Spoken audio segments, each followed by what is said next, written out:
நன்றி செலுத்துகிறேன். தேவனுடைய வார்த்தையை கேட்பதற்கு முன்பாக ஒரு பாடலை பாட நான் விரும்புகிறேன். என்னோட சேர்ந்து நீங்க பாடுங்க. நேசமே பரே என்னுள்ளத்தின் ஆனந்தமே இன்னும் உம்மை கிட்டி சேரலாம் வாஞ்சையோடு சமீபிக்கிறேன் இன்னும் உம்மை கிட்டி சேரலாம் வாஞ்சையோடு சமீபிக்கிறேன். பேசும் பேசும் பேசும் ஜெபம் செய்யும் போது ஆண்டவா பிரியமானதை இப்போ காட்டும் செய்ய ஆயத்தம் ஆண்டவா பிரியமானதை இப்போ காட்டும் செய்ய ஆயத்தம். கண்களை மூடி நாம் தேவனை நோக்கி பார்க்கலாம். அன்பு மறக்கமில்லை இயேசு சுவாமி, இந்த நேரத்தை நீர் எங்களுக்கு தந்திருக்கிறீர். நன்றியோடு துதிக்கிறோம் கர்த்தாவே. எத்தனையோ பேருக்கு அந்த ஸ்லாக்கியத்தை நீர் எங்களுக்கு தந்திருக்கிறீர். இந்த நோக்கத்தை, இந்த திட்டத்தை ஆண்டவரே நீர் இந்த இடத்தை குறித்து நீர் அறிந்த காரியங்களை ஆண்டவரே சுவாமி உமக்கு தெரியும் சுவாமி. நீர் என்னென்ன திட்டங்களை நீர் தீர்மானித்திருக்கிறீர் என்பதை உம்முடைய கரங்களில் ஒப்புக் கொடுக்கிறோம். விசேஷமாக இந்த இடத்துல ஆண்டவரே அக்காவுடைய கரங்களில் ஒப்புக் கொடுக்கிறோம். அவர்களை நீர் தெரிந்து கொண்ட நோக்கம் என்ன என்பதை எங்களுக்கு தெரியாது. ஆனால் என் தேவன் எல்லாவற்றையும் அறிந்திருக்கிறீர் கர்த்தாவே. இந்த இடத்துல ஏறெடுக்கப்படுகிற ஜெபங்கள் ஆண்டவரே கர்த்தாவே பதில் கொடுக்க நீர் ஆயத்தமா இருக்கிறீர் என்பதை நாங்கள் விசுவாசிக்கிறோம். அவர்களை கொண்டு எத்தனை பேரை உம்முடைய ராஜ்யத்துக்குள்ள கொண்டு வர நீர் சித்தம் கொண்டிருக்கிறீரோ அவர்களை நீர் கொண்டு வரும்படியாக அந்த நேரத்தை நாங்கள் ஜெபிக்கிறோம். அந்த இந்த இடத்துல நடைபெறுகிற இந்த ஊழியத்தை நீர் ஆசீர்வதிங்க கர்த்தாவே. ஆண்டவரே நீர் மாத்திரம் மகிமைப்படுங்க கர்த்தாவே. இந்த இடத்தை சுற்றிலும் எத்தனையோ மக்கள் இருக்கிறாங்க. அவர்களும் இந்த வார்த்தையை கேட்கும்படியாக நீர் வாசல்களை திறந்து தரும்படியாக அந்த நேரத்தை நாங்கள் ஜெபிக்கிறோம் கர்த்தாவே. ஆண்டவரே நீர் மகிமைப்படுங்க. நாங்க சிறுகணும், நீங்க பெருகணும் கர்த்தாவே. உடைய கருத்தை நாங்கள் ஒப்புக் கொடுக்கிறோம். நீர் மாத்திரம் மகிமைப்படும். இயேசுவின் மூலம் ஜெபம் கேளும் நல்ல பிதாவே. Actually last 8th Sunday, 8th Saturday. So நான் வந்து ஒரு காரியத்திற்காக நான் ரொம்ப நாளாக ப்ரேயர் பண்ணிட்டு இருக்கிறேன். அப்போது நான் வந்து கடவுள்கிட்ட வந்து அதுக்குரிய ஒரு அடையாளத்தை நான் கேட்டுக்கொண்டிருந்தேன். அப்போ நான் வந்து சண்டே 9th அன்னைக்கு நைட் 8:30 நினைக்கிறேன். அப்போ நான் ப்ரேயர் பண்ணுறதுக்காக ஃபேமிலி ப்ரேயரில் நாங்கள் உட்காந்துட்டு இருக்கிறோம். அப்போ என் மைண்டுக்குள்ளே அந்த தாட் ஓடிக்கிட்டு இருக்கு. நான் ஒரு அடையாளத்தை கேட்டுட்டு இருக்கேன், சாமி நீங்க அந்த அடையாளத்தை காமிங்க என்பதாக சொல்லி. கரெக்டா அண்ணா கால் பண்ணிட்டு இந்த மாதிரி 20th அன்னைக்கு இவங்க வீட்டில் ப்ரேயர் மெசேஜ் கொடுங்க சிஸ்டர் என்பதாக சொல்லி. இது வந்து கடவுளை ஏற்கனவே முன்குறித்த காரியத்தை அவர் நிறைவேற்றுகிறார். அப்ப நான் கடவுள்கிட்ட கேட்டேன், கடவுள் நீங்க என்ன வார்த்தை நீங்க வைத்திருக்கிறீங்க அந்த இடத்தை குறித்து அப்படின்னு சொல்லும்போது தேவன் காண்பித்த வார்த்தை யோவான் 15வது அதிகாரம் 16வது வசனம். நீங்கள் என்னை தெரிந்து கொள்ளவில்லை, நான் உங்களை தெரிந்து கொண்டேன். நீங்கள் என் நாமத்தினாலே பிதாவை கேட்டுக்கொள்வது எதுவோ அதை அவர் உங்களுக்கு கொடுக்கத்தக்கதாக நீங்கள் போய் கனி கொடுக்கும்படிக்கும் உங்கள் கனி நிலைத்திருக்கும்படிக்கும் நான் உங்களை ஏற்படுத்தினேன் என்பதாக சொல்லி அவர் சொன்னாரு. நம்ம எல்லாரும் கிறிஸ்டியன் தான். ஸோ நமக்கு வந்து இந்த வசனத்தை குறித்து அநேக மெசேஜ் நம்ம கேட்டு வந்திருப்போம். ஆனா தேவன் இந்த காரியத்தை குறித்து நான் தேவனிடத்துல அவருடைய சமூகத்துல நான் காத்திருந்த போது ஒரு சில காரியங்களை எனக்கு கற்றுக் கொடுத்தார். அவர் சொல்றாரு, நீங்கள் என்னை தெரிந்து கொள்ளல, நான் உங்களை தெரிந்து கொண்டேன் என்பதாக அவர் சொல்றாரு. இந்த உலகத்துல அநேக குரூப்ஸ் இருக்கு. என்னன்னா பணக்காரர்கள் இருக்கிறாங்க, ஏழைகள் இருக்கிறாங்க, ஃபேமஸான பர்சன் இருக்காங்க, ஃபேமஸ் இல்லாத பர்சன் இருக்கிறாங்க, ரெஸ்பெக்ட் நம்மள பண்ணணும் என்பதாக சொல்லக்கூடிய மக்கள் இருக்கிறாங்க, உதாசீனப்படுத்தக்கூடிய குரூப் இருக்கு. இப்படி அநேக குழுக்கள் இருக்கக்கூடிய அப்படி மத்தியில தேவன் நம்மளை பார்த்து சொல்லுகிறார், நீங்கள் என்னை தெரிந்து கொள்ளல, நான் உங்களை தெரிந்து கொண்டேன் என்பதாக சொல்லி அவர் சொல்றாரு. சொல்லிட்டு ஆனா நம்ம என்ன செய்யறோம் என்பதாக சொல்லி பார்த்தா, அநேக நேரத்துல நமக்கு எது சூட் ஆகும், நம்ம யாரு கூட ஃபிட் ஆகும், நம்ம எந்த காரியம் நம்மளுக்கு ஈக்குவலா இருக்கு அதை பார்த்து நம்ம போகக்கூடியவர்களாக காணப்படணும். ஆனா தேவன் சொல்றாரு, நீங்க என்ன தெரிந்து கொள்ளல. நான் கேட்டேன், கடவுள்கிட்ட ஒரு வார்த்தை கேட்டேன், அப்ப நான் எப்படி இருக்கேன், நீங்க எப்படி சூஸ் பண்ணீங்க என்பதாக சொல்லி கேட்கும்போது அவர் என்ன எனக்கு கற்றுக் கொடுத்தாருன்னா, நான் வீக்கான பர்சன், யூஸ்லெஸ், உலகத்துக்கு நம்ம முட்டாளாக இருக்கிறோம், லேசியா இருக்கிறோம், அரகண்ட், அடமெண்ட், ப்ரௌட், இப்படிப்பட்ட ஒரு காரிய குணநலங்கள் உனக்குள்ள இருக்கு. இப்படிப்பட்ட ஒன்ன நான் எனக்காக தெரிந்து கொண்டேன் என்பதாக சொல்லி சொல்றாரு. அப்ப எனக்கு இங்க அந்த வார்த்தை எங்க இருக்குன்னு பாத்தீங்கன்னா 1 கொரிந்தியர் 1வது அதிகாரம் 27-28வது வசனத்துல இப்படியாக போடப்பட்டிருக்கிறது. ஞானிகளை வெட்கப்படுத்தும்படி தேவன் உலகத்தில் பைத்தியமானவைகளை தெரிந்தெடுத்தார். அடுத்து பலமுள்ளவைகளை வெட்கப்படுத்தும்படி தேவன் உலகத்தில் பலவீனமானவைகளை தெரிந்து கொண்டார். உள்ளவைகளை அவமாக்கும்படி உலகத்தில் இழிவானவைகளையும் அற்பமா எண்ணப்பட்டவைகளையும் இல்லாதவைகளையும் தெரிந்தெடுத்தார்.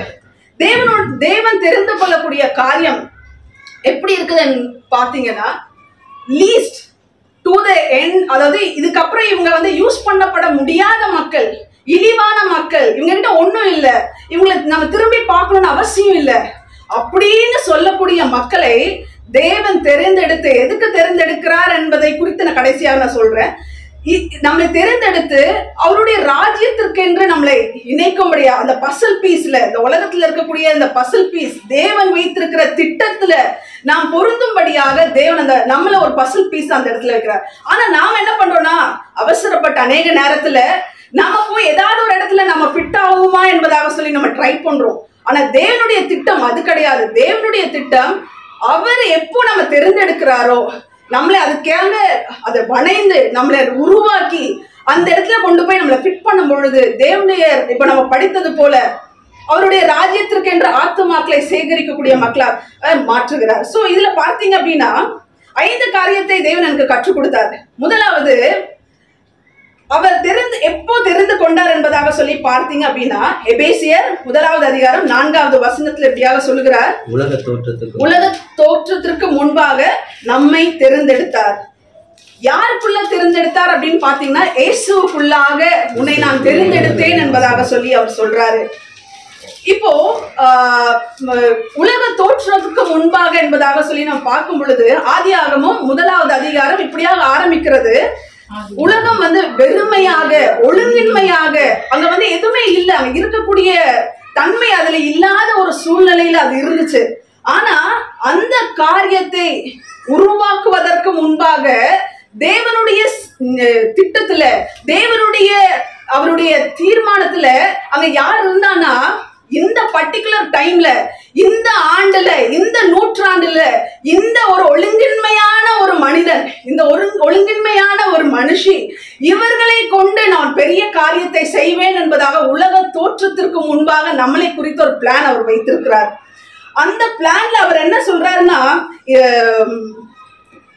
இந்த மனிதன் எனக்கென்று இந்த காரியத்தை இந்த நூற்றாண்டிலே செய்வான் என்பதாக அவர் தீர்மானித்த தேவன் வெறுமையும் ஒழுங்கின்மையுமான இந்த மனுஷனுக்காக தேவன் இந்த உலகத்தை உண்டாக்குகிறார். அவர் இந்த உலகத்தை உண்டாக்கி அவர் தெரிந்து கொள்ள வேண்டிய மக்களுக்காக இந்த உலகத்தை அழகாக உருவாக்குறார். நம்ம அநேக நேரத்துல நம்ம யோசிக்கிறோம், இந்த உலகம் எதுக்கு நம்ம இப்படி இருக்கிறது என்பதாக சொல்லி.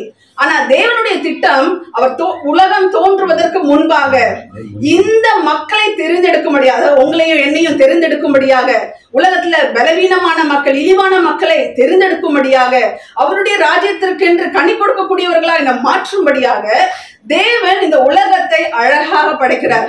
நம்ம பார்க்கும் பொழுது, என்னுடைய லைஃப் ஏன் எப்படி ஆச்சு, நான் ஏன் தோத்து போனேன், எனக்கே இந்த ஃபெயிலியர் அப்படின்னு நம்ம யோசிக்கும் போது, இந்த உலகத்தை பார்க்கும் பொழுது நமக்கு அந்த ஞாபகம் வரணும், இல்ல தேவன் இந்த அழகான உலகத்தை படைத்ததற்கு காரணம், நீ இந்த பூமியில இந்த மக்களை உன்னுடைய கரத்துல தேவனுடைய ராஜ்யத்துல கொண்டு வரும்படியாக தேவன் உன்னை தெரிந்திருக்கிறேன் என்பதாக சொல்லி அவர் சொல்றாரு. முதலாவது காரியம். இரண்டாவது காரியம் பாத்தீங்க அப்படின்னா, எரேமியா 1வது அதிகாரம் 5வது வசனம், அங்க அவர் என்ன பண்றாருன்னா, நான் உன்னை தாயின் வயிற்றில் உருவாகும் முன்னே உன்னை அறிந்தேன். அதுக்கடுத்து அவர் சொல்றாரு, உன்னை கர்ப்பத்திலிருந்து வெளிப்படும் முன்னே நான் உன்னை பரிசுத்தம் பண்ணி ஜாதிகளுக்கு தீர்க்கதரிசியாக கட்டளையிட்டேன் என்பதாக சொல்லி அவர் சொல்றாரு. பாருங்க, முதலாவது உலகம் உண்டாவதற்கு முன்பாகவே நீ அவருடைய சிந்தையில, அவருடைய பிளான்ல நீ இருக்கிற. ரெண்டாவது அவர் சொல்றாரு, நீ தாயின் கருவில உருவாகுவதற்கு முன்பாக, மோசே அவர் உருவாக்கப்படுவதற்கு முன்பாக ஆபிரகாமோட உடன்படிக்கை பண்ணும் பொழுது அவர் சொல்றாரு, 400 வருஷம் இஸ்ரவேல் மக்கள் அடிமைகளாக இருப்பாங்க, ஆனா அவர்களை நான் விடுதலை ஆக்குவேன் என்பதாக சொல்லி அவர் சொல்றாரு. இது மோசேயை குறித்த காரியத்தை தேவன் ஆபிரகாமுக்கு அங்க வெளிப்படுத்துகிறார். அப்போ இங்க தேவன் அவருடைய காரியத்தை, நம்மளை குறித்த காரியத்தை நம்ம தாயின் கருவில உருவாவதற்கு முன்பாகவே, பெற்றோர்கள் அவர்கள் யார் என்பதை அறிவதற்கு முன்பாகவே தேவன் அவர் நம்ம தேர்ந்தெடுத்திருக்கிறார். தேர்ந்தெடுத்து அவருடைய சித்தத்துல நாம் பொருத்தப்பட வேண்டும் என்பதாக சொல்லி அவர் நினைக்கிறார். அதுவும் அதை பண்ணிட்டு அவர் என்ன பண்றாருன்னா, முன்குறித்து அறிந்து நீ உன்னுடைய கரு உருவாகுவதற்கு முன்பாகவே உன்னை பரிசுத்தம் படுத்திட்டாரு. பரிசுத்தப்படுத்தினது மாத்திரமல்ல, உன்னை தீர்க்கதரிசியாக. அது ரொம்ப அழகாக இருக்கிறது. அப்போ ஒரு தீர்க்கதரிசியோட வேலை மனுஷனா நம்ம இருக்க முடியாது. பாவம் எங்க இருக்கோ பாவத்தை கண்டுத்தி உணர்த்துறது தான் நம்மளுடைய வேலை. பாவத்துக்காக நம்மளை மாத்திக்க முடியாது, நம்மளை சேஞ்ச் பண்ணிக்க முடியாது. சோ அதனால தேவனுடைய தெரிந்து கொண்ட நோக்கம், அழித்து கொண்டிருக்கிற மக்கள் இயேசுவுடைய அன்பு, அவர் வந்த நோக்கம், அவர் வந்த திட்டம் என்ன என்பதை தெளிவாக பேசும்படியா தேவன் உனக்கு அவர் என்ன சொல்றாரு, கட்டளையிட்டு இருக்கிறேன் என்பதாக சொல்றாரு. அவர் ஏதோ நான் இது மாதிரி யோசிச்சேன், இது மாதிரி நான் செய்யணும்னு நினைச்சேன், அப்படி இல்லை. கட்டளை already it was given, power கொடுத்தாச்சு. சோ அந்த தேவன் அந்த பர்டிகுலர் டேஸ்க்காக he was waiting. சோ இப்போ அடுத்த மூன்றாவது காரியத்தை நீங்க பார்ப்பீங்கன்னா, சங்கீதம் 139வது சங்கீதத்துல இப்படியாக போடப்பட்டிருக்கிறது. 13 16 வரைக்கும் நீங்க படித்து பார்த்தீங்கன்னா, இங்க தாவீது ராஜா சொல்றாரு, என் கருவை உன்னுடைய கண்கள் கண்டது என்பதாக சொல்லி. பாருங்க, உலக தோற்றத்திற்கு முன்பாக உன்னை குறித்த பிளான் தேவன் தெரிந்தெடுத்திருக்கிறார். ரெண்டாவது, தாயின் கருவில உருவாகுவதற்கு முன்பாகவே உன்னை பரிசுத்தம் பண்ணி தீர்க்கதரிசியாக ஏற்படுத்திட்டாரு. இங்க நம்ம உருவாகக்கூடிய கருவை தேவன் பார்த்து கொண்டிருக்கிறார். எப்படி அதுல அழகாக போட்டிருக்கு. நீங்க அந்த பேசேஜ் படித்து பார்த்தீங்கன்னா, நான் என்னுடைய கைகளும் கால்களும் உருவாக்கப்படுவது நாட்கள் எப்போ என்பதை கூட அவர் எழுதியிருக்கிறார், அவருடைய புஸ்தகத்துல எழுதியிருக்கிறார் என்பதாக சொல்லி. பாருங்க, இந்த இடத்துல 2 பேரை நம்ம வேதாகமத்திலிருந்து நான் காண்பிக்க விரும்புகிறேன். முதலாவது சிம்சோன், இரண்டாவது யோவான். முதலாவது இந்த சிம்சோன், அவனுடைய கருவை தேவன் அறிந்தார். வயதான பெற்றோர்கள் 2 பேருக்கும். அவரு மனோவை பார்த்து, மனோவுடைய மனைவி இடத்துல கர்த்தர் சொல்லுகிறார், இந்த பிள்ளை நியாயாதிபதியா இருக்கும், அதனால நீ தலையில சவரன் கத்தி பட வேண்டாம், இந்த பிள்ளையை எனக்கென்று நான் தெரிந்தெடுத்தேன், அவன் இஸ்ரவேலை நியாயம் தீர்ப்பதற்காக நான் அவனை உருவாக்கினேன் என்பதாக சொல்லி அவர் சொல்றாரு. அதே போல யோவானை குறித்து பார்க்க போனா, அவரை எதற்கென்று தெரிந்தெடுத்தார் அப்படின்னா, அவரு மக்களுக்கு தேவனுடைய வார்த்தையை மனம் திரும்புதலுக்கு எடுத்த காரியத்தை அவன் செய்வான் என்பதாக சொல்லி அவனை தீர்க்கதரிசியாக தெரிந்து கொண்டார். இங்கே இந்த 2 பேருடைய காரியத்தை பார்க்கும் பொழுது, இவர்கள் வருவதற்கு முன்பாக அவர்கள் உருவாக்கப்படக்கூடிய அந்த கருவை தேவன் பார்த்து கொண்டிருந்தார். அவர் ஏற்ற நேரத்துல வெளியில கொண்டு வந்தார். ஆனா நடந்த காரியம் என்ன? சிம்சோன் தன் மனம் போன போக்குல தேவனுடைய திட்டத்தை அறியாமல் அவன் தேவன் வைத்திருக்கிற அந்த பிளான்ல இருந்து விலகி போய் தேவனுடைய நாமம் தூஷிக்கப்படும்படியாக எந்த மக்களிடத்துல அவன் நியாயம் விசாரித்து அவர்களிடத்துல இஸ்ரவேல் மக்களை விடுதலையாக்க வேண்டும் என்பதை அவர் நினைத்தாரோ, அந்த இடத்துல பரியாச பொருளாக அவன் நின்று கொண்டிருக்கிறான்.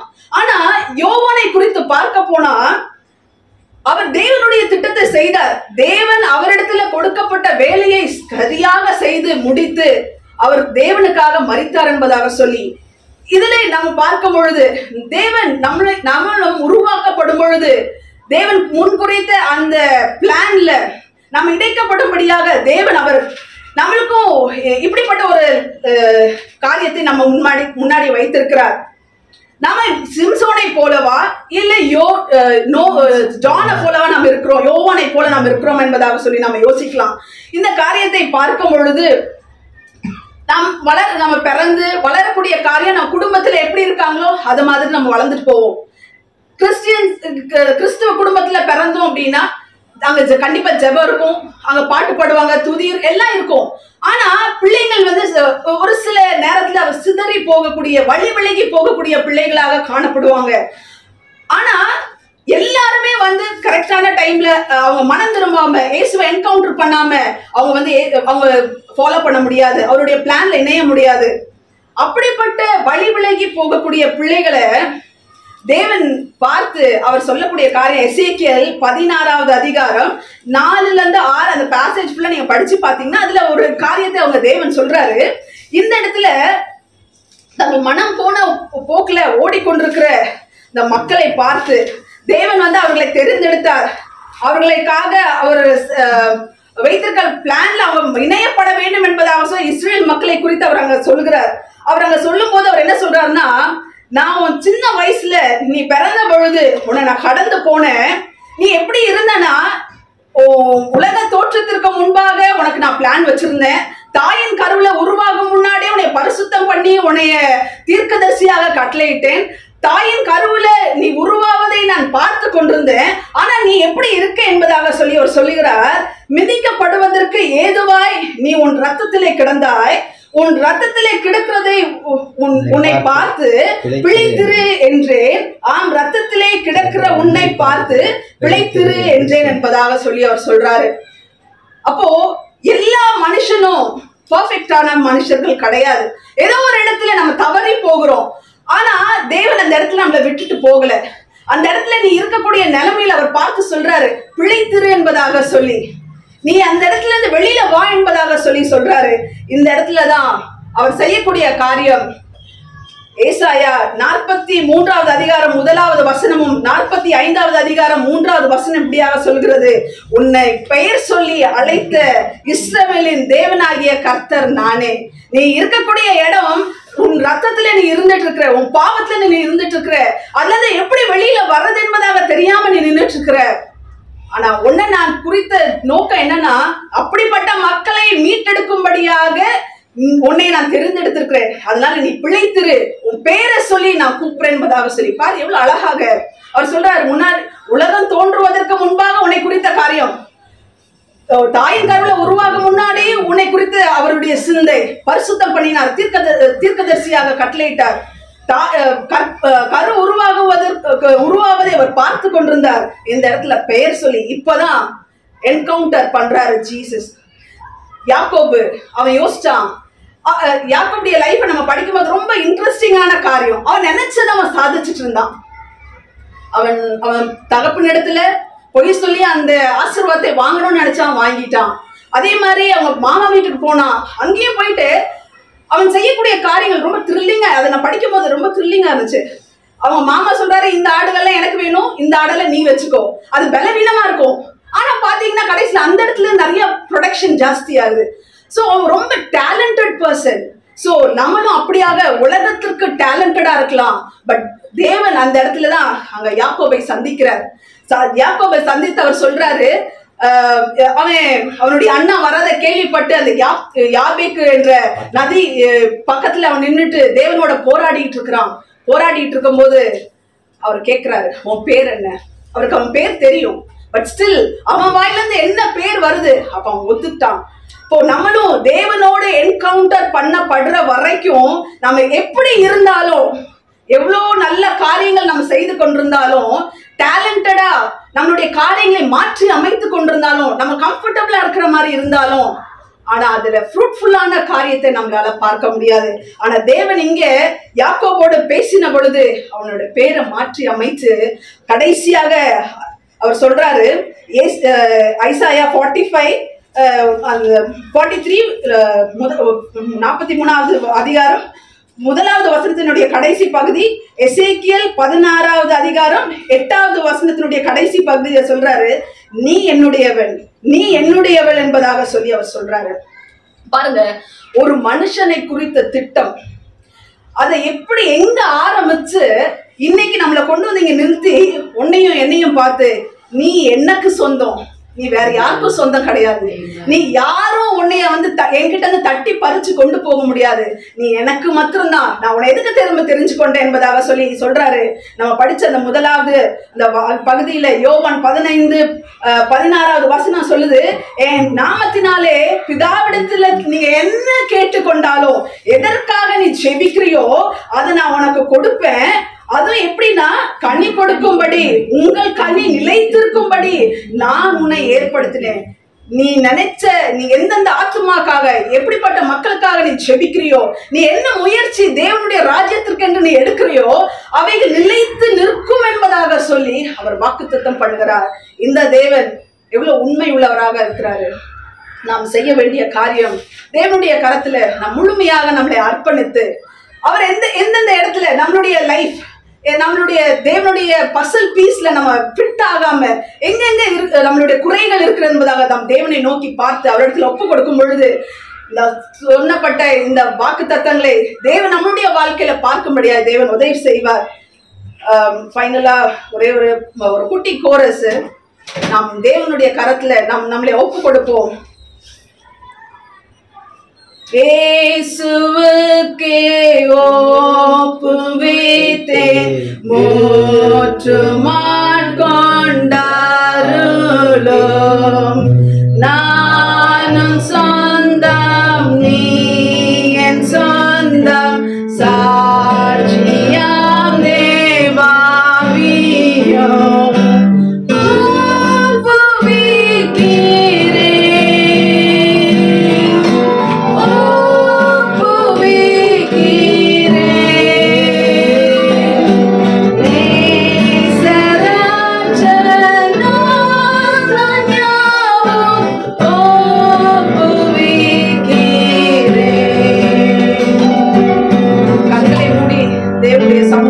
தேவன் கொடுத்த வார்த்தைக்காக நாம் நன்றி செலுத்துவோம்.